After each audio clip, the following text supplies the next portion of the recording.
Hello again, another Agakala reaction. Today we have another part of the a lecture by Dr. Roy Casagranda from the Austin School about Khalid ibn al-Walid. Oh my god, I see that W there and I just have to pronounce it. So it's Khalid ibn al-Walid, isn't it? I think I'm close, but I know it's not proper yet. I'm very sorry for mispronunciation. A profile of a warrior, and let's just jump into it because it's getting really interesting. The man seems to be a genius in strategy and stuff like that. So that's the city of Firaz. Firaz was the border between the Roman Empire and the Persian Empire. The Persians and the Romans hated each other's guts. They had been fighting each other 628 plus 52, right? It was 53 BC, the Battle of Karhae, but there's no year zero, so you have to subtract one. That's why I'm doing 52. So what is 28 plus 52? 80. For 680 years, the Romans and the Persians had been fighting each other. Can you comprehend 680 years of war? Like, I don't even know what that means. What does that even mean? By the time Khalid ibn al-Walid gets to Firaz, the Persians and the Romans looked at each other and went, you are no longer the enemy. We have a new enemy. I don't know where these guys even came from. Because you have to remember, at this point in time, the Persians had been an empire for 1,200 years. And the Romans had officially been an empire, calling themselves an empire, for 600 years, but they had been imperial for the 300 before that. Because even before Rome was an empire, it owned Spain, it owned North Africa, it owned Syria, it owned Turkey, it owned Greece, right? And so you have 900 years of imperial history for the Romans and 1,200 years of imperial history for the Persians. There's 21 centuries between those two empires. And they're also technologically the most advanced civilizations on Earth. And they had massive populations compared to the Arabs. They're down because of malaria, but the Arabs don't have any rivers. They don't have the agricultural capacity to support large populations. The Arabs are outnumbered, they're out-technologied, they're out-moneyed, they're out-experienced, they're out-equipped. And Khalid, in 1 year, has captured Iraq. Our military was there for 8 years. We didn't capture anything. We captured IEDs in the face.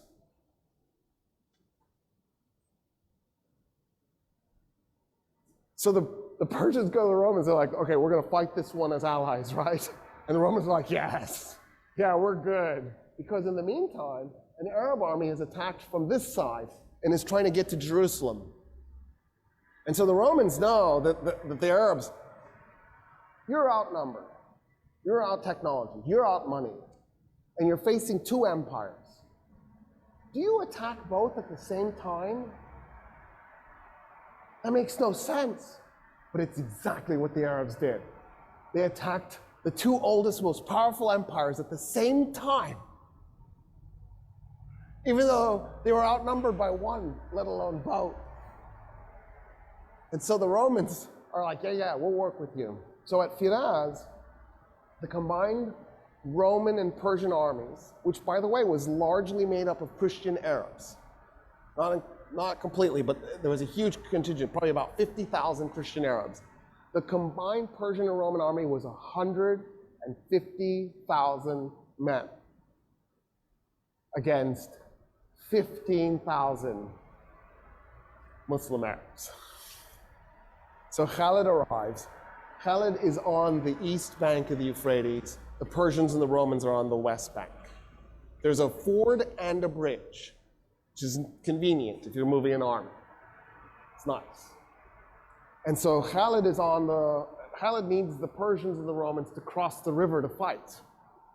So he very politely backs his army up from the bridge and the ford and split it into 3 5,000-man units. He liked that. And he put one upriver, one downriver, and then pulled the other one away from the river. And he just waited. So the Persians and Romans start to cross the bridge and they're also crossing the ford at the same time. And he waits and he waits and he waits. And then he does a prayer as he's waiting. And he says, God, if you give me this victory, I will go to Mecca and I will do the Hajj. I know I'm going to die. I know there's no way we're going to defeat 150,000 men today. But that's what I will do. I'll run and I'll do the Hajj. And I'm actually happy that I get to die as a warrior here today. When 50,000 Persians and Romans had crossed the Euphrates, he blew a horn. The men that were up and down river attacked them by going along the riverbank and tried to then merge at the bridge and the ford so that they would cut the guys who had crossed off from the guys on the other side. Then what Khalid did was he took the 5,000 men who against 50,000 and he has them charge into him. And he had his men as thin as possible. And then he backs his men up. And then he charges again. And then he backs his men up. And he charges again.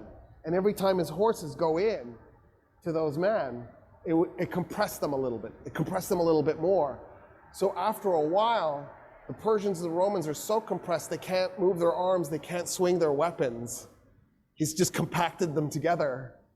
And they realize what he's done to them. And they panic. And they turn around to run back to the river to cross it. 50,000 men turning all at once to stampede. You could hear the bones breaking. And then the Muslim Arabs just went in and started killing them as they're running. By the time the battle was done, 200 Muslim Arabs were dead. 50,000 Persians and Romans were dead.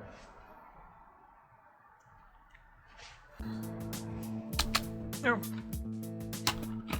Another ad.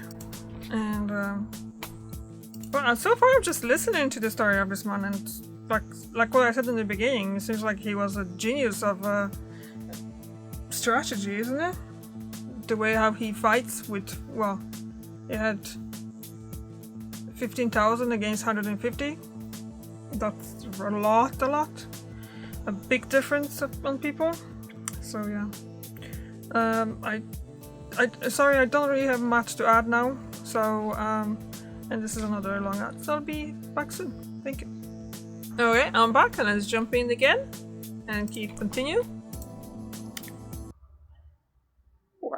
What is this? Khaled's like, okay, I'm alive. That's a surprise. And so what he does is he orders his men back to Hira. So what he does is he says, okay, I need to arrive at Hira. I need to show up on top at the front of my army. But I've got to now go to Mecca to do this Hajj. So he takes his fastest horses and his best men, and they race across the desert as fast as they can. They get to Mecca. He puts on a hood so that nobody will see his face. He quickly does the Hajj. He jumps back on a horse and he rides as fast as he can. He gets to the front of his army just as it's arriving at Hira, and he assumes the position as if he was there the whole time, and he marches his men into the city. And a few days later, a messenger arrives from Mecca, sent by Abu Bakr, the Caliph, and it said, "You were spotted in Mecca. Don't do that again." Abu Bakr then orders him to invade Syria. So he's going to basically miss Dura. He's going to go south of Dura, and he's heading towards Damascus. That's it. I love my... Didn't I just went through an ad, and now it's another one? Like, really. Okay, so, yeah, the one is... Well, the only thing I can say, he's a great strategist. Because the way how he strategized his battles, is that the even proper word to say? It just shows that, well, he obviously did. He won a battle against 150,000 Roman and Persian soldiers, which is 15,000 of his own people.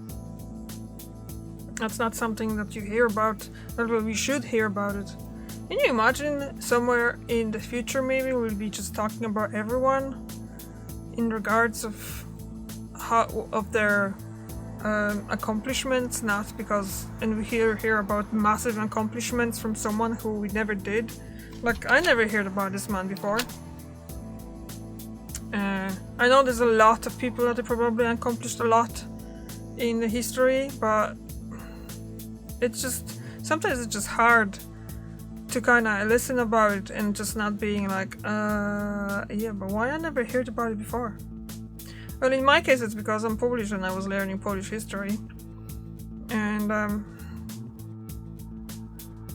would like to say that there is a lot of Polish history that I was learning about at that time, but honestly, it didn't, because Poland didn't get Christianity until 966, and now this year we're actually celebrating the a kingdom of Poland, 1,000 years of it, because the first king was crowned in 1025. Although that's not how I was taught history. Like, we celebrated 1,000 years of Poland in 966 with 1,000 schools for 1,000 years of Polish history. So it's like, it's kind of like they're trying to change the history. I don't know if that's just me being like silly now, thinking like that, but it's just, this is who I'm sometimes say. My sounds really stupid. Basically, the history keeps changing. You wouldn't think that, but it does. Because there's a lot of things that are just coming up that is just like, oh, it's not. Like, I was taught there's 9 planets. This is not about history, but I'm just saying, similar thing. I was taught there was 9 planets, but there's only 8 now, isn't it? So yeah, different things, different times are being taught different history, and then all depending as well who is running the country and education systems and stuff like that, is deciding of what's gonna be taught as well. And that's just kind of like that. So I'm kind of regretting that I haven't been taught much of a history of what Dr. Roy Casagranda often talks about. But on the other hand, I'm not surprised that I wasn't. So yeah, okay, let's just jump into it and see. His goal is to capture Damascus. Because the Muslim Arabs are thinking if they capture Damascus, they'll get Jerusalem in the aftermath, because the Romans there'll be an Arab army north of the Roman army, and they won't be able to maintain their supply lines, so they'll just simply retreat. And that's how they'll capture Jerusalem. Khalid takes his men across this really nasty chunk of desert in a logistical feat. You know what? I might just finish up now and just do another 2 parts of it, because then it's gonna be a bit too long. It's kind of hard to edit when there's so much, and if I'm stopping so often as well. So I'll be stopping right now, and I'm gonna be back in a moment, but you're gonna see me tomorrow, and then with another part of Khalid ibn al-Walid. Oh my god, I said it wrong again. Khalid ibn al-Walid. No, there's no W there. It's silent. I'm so sorry for mispronouncing. A Profile of a Warrior by Roy Casagranda in 2 weeks' time. So, thanks for watching. Bye.